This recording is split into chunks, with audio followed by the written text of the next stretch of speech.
people, for whatever reason, don't believe that we as citizens can be empowered. When you look at constitutional reform, basically it's a vital tool to promote good governance. Well, first of all, I think you hit the nail on the head when you said that we don't understand. So I think the majority of our population have not read the Constitution. So to get into the issue of constitutional reform, one needs to understand the premise. And the premise is the document which has to be reformed. And that document is the Constitution itself.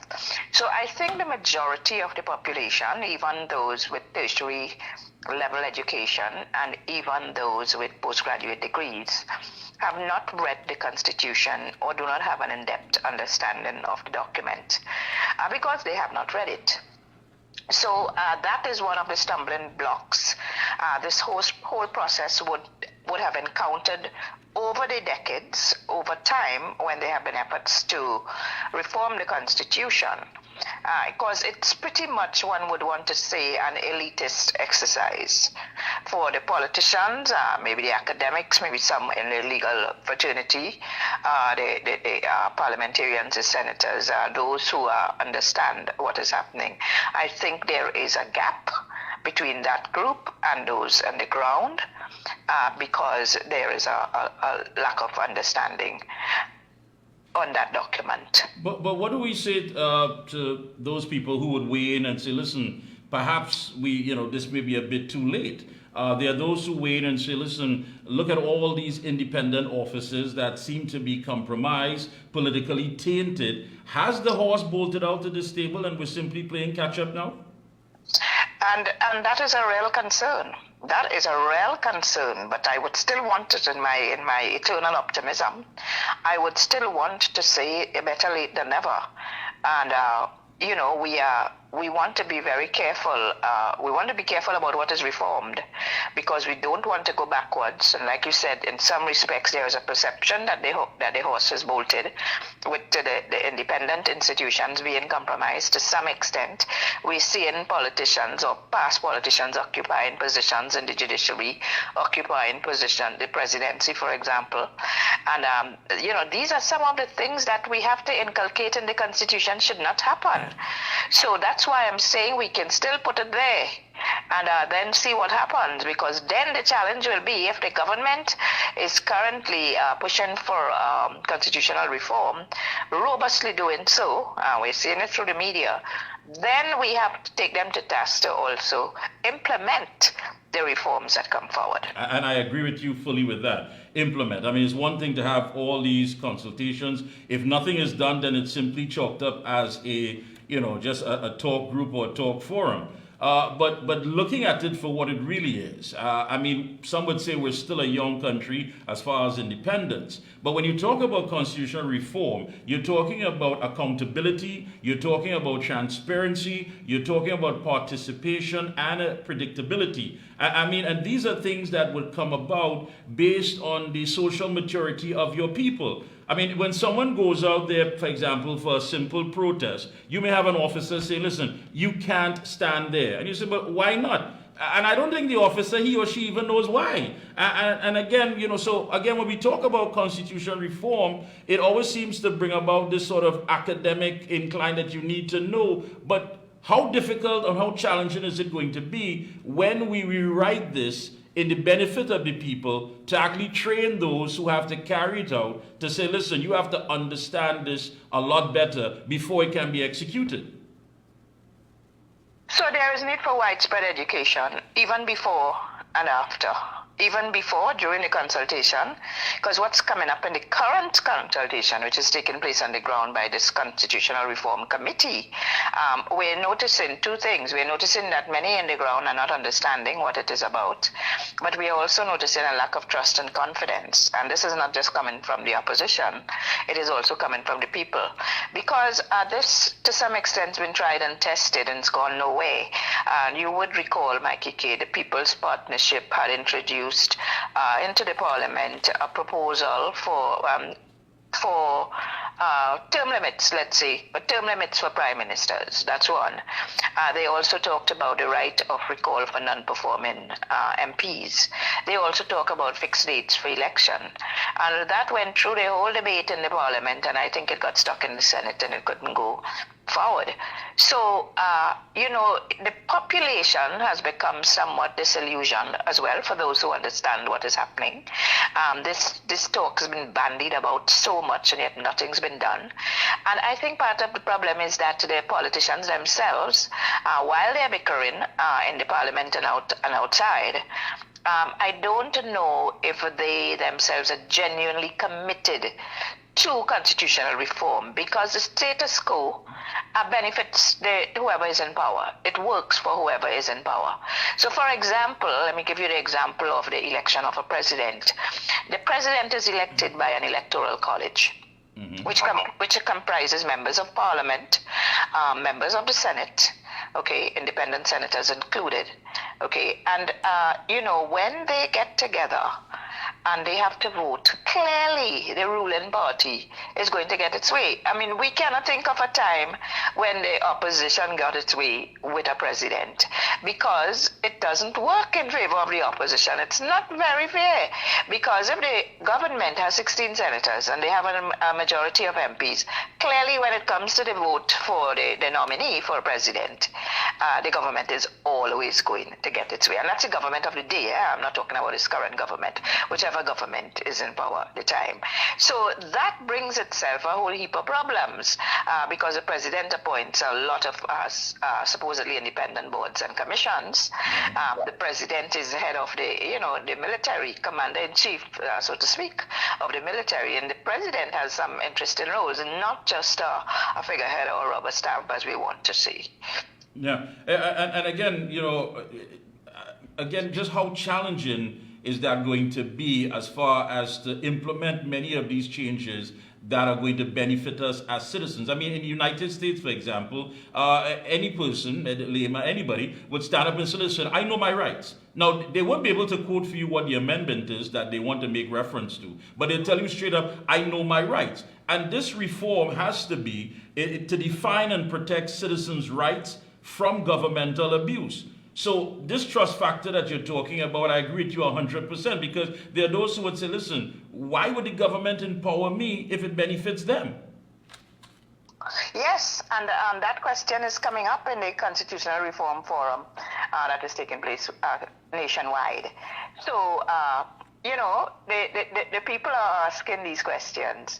Why would they want to do this? Why are they what is the agenda? Why now on the eve of an election? And I say on the eve because we have an election 2025.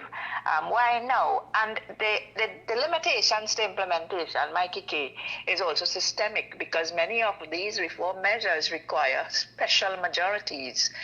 They require 2/3, 66%. In the House, and sometimes 3/4 in the Senate.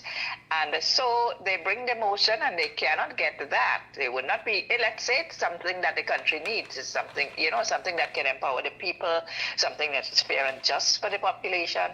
They would not get it passed. And it goes back also to our Westminster system of government, because we implanted a British system here. We adopted the first past the post, winner takes it all model.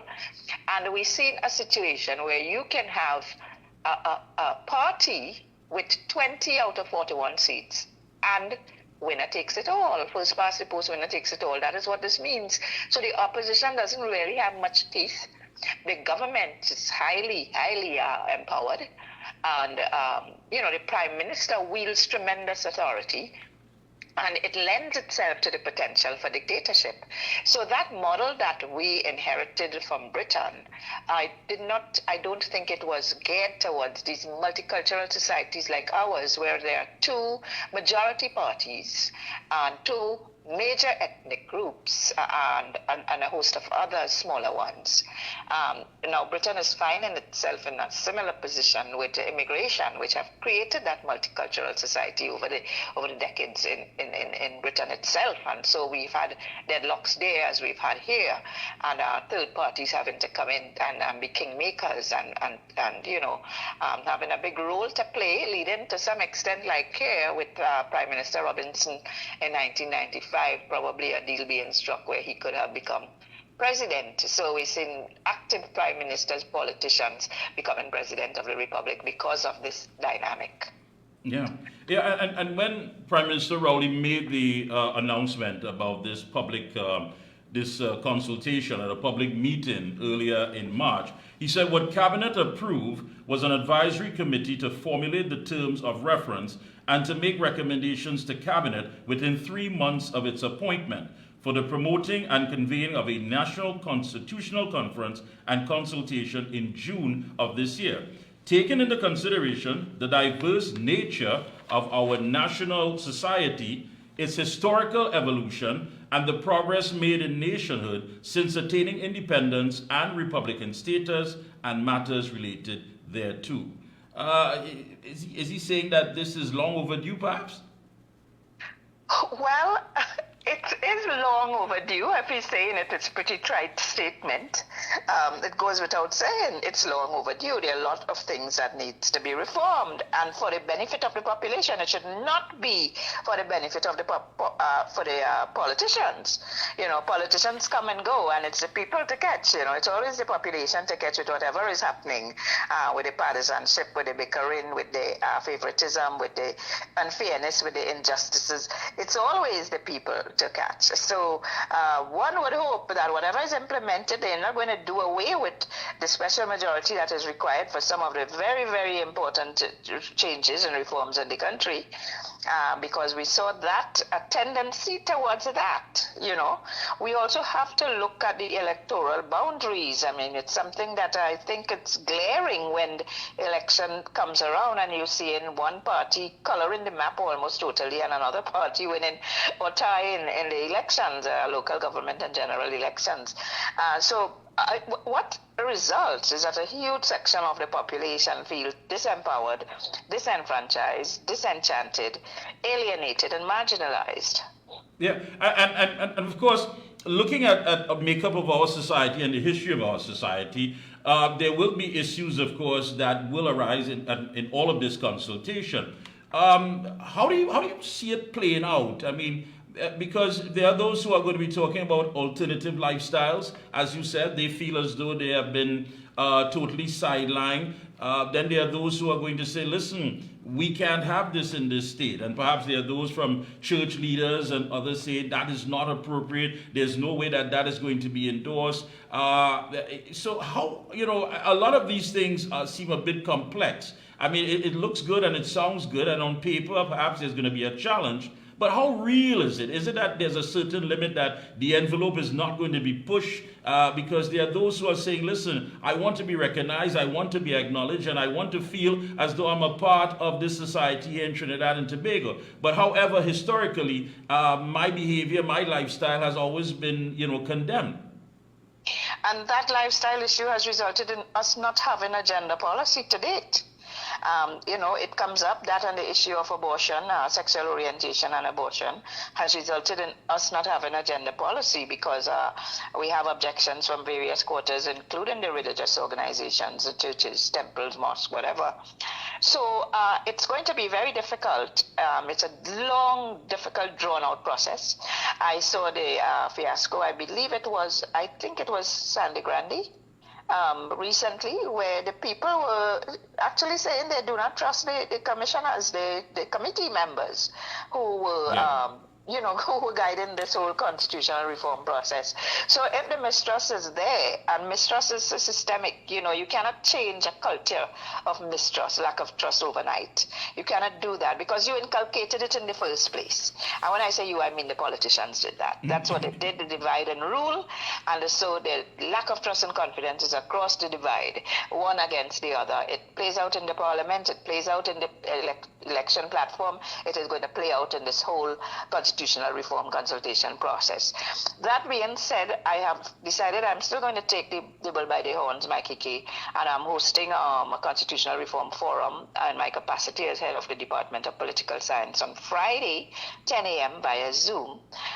We dispatched the Zoom link for all and sundry. It's open to the public because I think we're trying to also to educate and to inform, and we're wanting to hear what the people would like. What are some of the suggestions that the people would like to see change. So at least we will have that in record. Yeah, of course. And again, there are those who definitely say, listen, we need to be empowered. But then there are those who are going to say, listen, it seems as though you're taking away, you're emasculating whatever power or my belief may be. Because a large part of our society may not be as liberal as others. And when we talk about gender and what have you, is it again going to be a sort of a ticklish and a very ticklish, to get it out? Because we're dealing with the fact that there are some folks who would say, listen, I was born this way, I've been trapped in this body, and I think I should be recognized for what I want to be. And then there's other groups who are saying, listen, if you were born by birth and this is on your birth paper, then that's what it's going to be. How do we get across to have some sort of, amicable discussion that is mature enough to iron these things out? It's not evenly said. Mikee, I was a commissioner with the Equal Opportunity Commission, and we tried to get sexual orientation as a category, and we couldn't win that debate. So it's it under Mrs. Lynette Seamoran Sweet, there, renowned senior counsel, King's Counsel now, and it was a very, very liberal team, I would say, very robust arguments were put forward, and we couldn't get it passed, just as the government cannot get the gender policy passed. So we have some serious systemic structural obstacles in the way, things that are very, very slow to change or may not change in our time, and certainly not going to be changed in the short run, and not going to be changed with this spate of constitutional reform consultations. We want to be positive and hope that what is going to benefit the people, what is going to benefit the country, can be enacted in all fairness and justice, because now we have so many groups that are watchdogs, that are looking on carefully to what is happening to ensure that the people's rights are preserved, and that would include, the opposition is one of those who's supposed to do that. That's their job. But we have many, many groups, civil society groups in the country, including the media, including the Observer, Mikee. So you all also have an important role to play. Yeah, and I don't think the change is as much as people may want to focus on it. I think as Trinbagonians, we are simply tired of being fooled. And it goes right back to your point about trust. Now, if this is some sort of data gathering process to use to get some sort of traction or some sort of political leverage coming up close to the polls and say, listen, we recognize this group and give us your vote, and we definitely will make sure that you are no longer sidelined, or we are thinking about implementing this, but we will not, but any other government coming in besides us, this is what they're going to do. And I think that is the point here. I mean, the change is inevitable. It's going to come. But I think the games aligned with the change is what Trinbagonians are sick and fed up of. And it's, it has some credence. One can say that there's some credence in this belief of games because of the timing of this whole thing, Mikee. The timing being on the eve of an election. We've been in power for almost 10 years, so it's 9 years now this year. And you didn't make an effort to do this. There was a 10-point plan on the CCJ. It's another contentious issue, Privy Council versus CCJ. There was a 10-point plan there in 2015 in the manifesto of the PNM, and that has not changed either. I don't think they're going to get the support. The opposition has clearly stated they're not going to support it, and it requires 2/3 in the House and 3/4 in the Senate. So that is not going to happen, in the House at all, nor in the Senate. So what I'm saying, the suspicion, the lack of confidence, the lack of trust continues because also of the timing and the fact that there's going to be an election next year. Yeah, and I want to say I applaud you for taking the bull by the horns. I really do. I mean, this is not an easy conversation as it is. So getting past this to even reach a point of implementing and say, listen, this is what we have outlined. This is what we believe should take place. I know it's not going to be easy. And again, that trust issue is definitely a factor. But I applaud you and others who are at least starting the conversation. But I think for the average citizen, before getting to anything that is complex, we simply want to know what is outlined to protect us as far as from governmental abuse, outlining the power and the balances that, that limits exactly how we are going to be treated. And I think that's where people are more interested in. I mean, any other factor, well, all right, they'll listen, but the bottom line is trust. And at this point in time, and you're correct, the timing is a bit, throws it off a bit.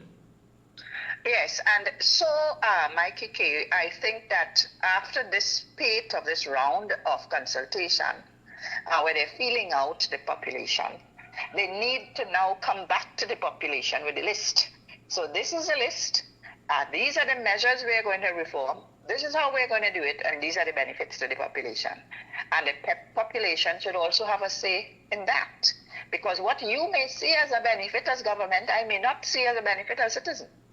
And so, in order to ensure that everybody is on the same page and everybody is pleased and everyone is happy with what is going to be implemented, they need to come back to the population with the list. It should not be, you just going around the country and you discussing this. Half the people, more than half the people don't know what is going on.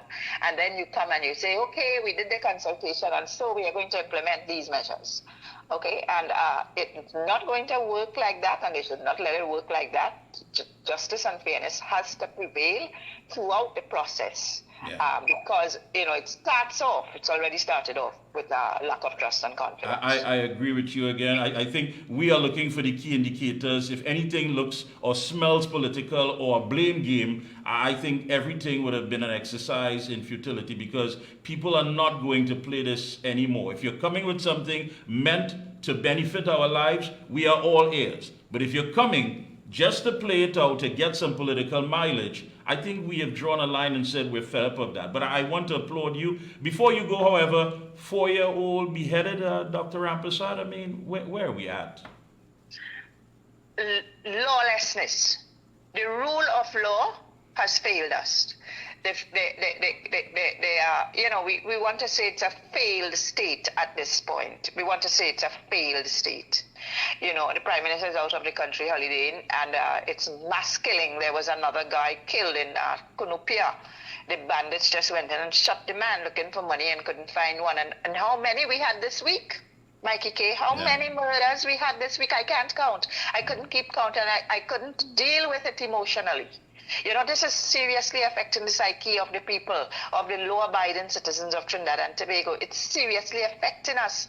People cannot rest at night when you hear these news because it's so disturbing that when you watch that horrible, atrocious killing of that 4-year-old girl, and you want to say this is a domestic dispute, but this is part of a wider problem, a wider national societal problem of where we are going, and where we are and where we are going. Yeah. Again, Friday, 10 a.m., Zoom, and the theme of the conference? The theme of the conference is revisiting constitutional reform in Trinidad and Tobago. Anyone who wants a Zoom link can contact the Department of Political Science at UWI because it is a departmental affair. So we invite the public to come and share, listen, learn, and give their input. All right. Contribute. Thank you so much. It's always a pleasure to have you on. Best of luck to you. All the best to you and your entire team. Keep up the good work, and we will be checking in with you periodically. Do enjoy the rest of your holiday. You're most welcome, Mikee, and same to you. Have a great week. Thank you so much.